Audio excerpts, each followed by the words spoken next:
जैसा कि आपको पता है ये फाइट नेटफ्लिक्स में आने वाली है, और पता है आपको टीकेओ और नेटफ्लिक्स के रिश्ते जो है ना, इससे इम्पोर्ट मतलब बहुत ज़्यादा फ़र्क पड़ने वाला है। देखिए, नेटफ्लिक्स और टीकेओ के रिश्ते थोड़े बहुत अजीब से रहे हैं।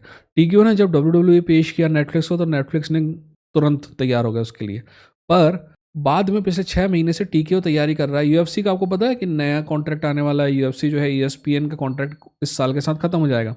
तो जो नेगोशिएशन वो चल कर रहे हैं दुनिया भर के सारी चीज़ों के साथ, उनमें सबसे बड़ा इनका जो प्लेयर था वो था नेटफ्लिक्स, और उसको लेवरेज करके ये ईएसपीएन से नेगोशिएट कर रहे थे।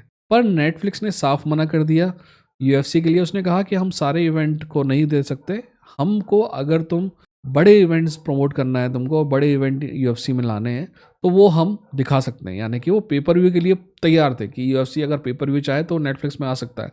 बट वो इस बात के लिए तैयार नहीं थे कि हर फाइट वो नेटफ्लिक्स में है। उसके लिए उनको ज़्यादा पैसा देना पड़ता और उसके लिए वो तैयार नहीं थे। उसके बाद जब ये इस फाइट की बात हो रही थी, Terence Crawford versus Canelo Alvarez की, तब भी वो शुरू में तैयार नहीं थे। फिर टोनी खान जो कि एक्चुअली डब्ल्यूडब्ल्यूई का सीईओ है, उसने जो बात की उसकी वजह से नेटफ्लिक्स तैयार हो गया। देखिए, ये ना बॉक्सिंग की दुनिया में तीसरा या दूसरा सबसे बड़ा इवेंट होगा नेटफ्लिक्स का। इससे पहले वाला जो है वो टाइसन वाला इवेंट है। आप सभी को पता है, इतना इतना इतना बड़ा इवेंट था कि नेटफ्लिक्स के सर्वर जो है सर्वाइव नहीं कर पाए उसको। तो क्या ये उतना ही बड़ा इवेंट होगा? नहीं दोस्त, प्रॉब्लम यह है कि उस इवेंट के साथ ना टाइसन जुड़ा हुआ था। टाइसन यूनिवर्सल स्टार है। आप इसमें कौन है?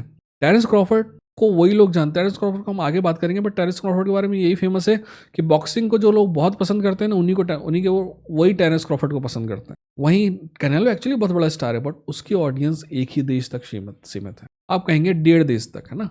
एक मैक्सिकन ऑडियंस जो अमेरिका के अंदर रहती है, और एक मैक्सिकन ऑडियंस जो मैक्सिको में रहती है, यहाँ तक सीमित है। वही माइक टाइसन यूनिवर्सल स्टार था यार, उसको सब देखना चाहता। इस वजह से वो फाइट इतनी बड़ी थी। ये फाइट कभी भी उतनी बड़ी नहीं होने वाली, ठीक है। और फाइट पर्स की भी बात कर लेते हैं।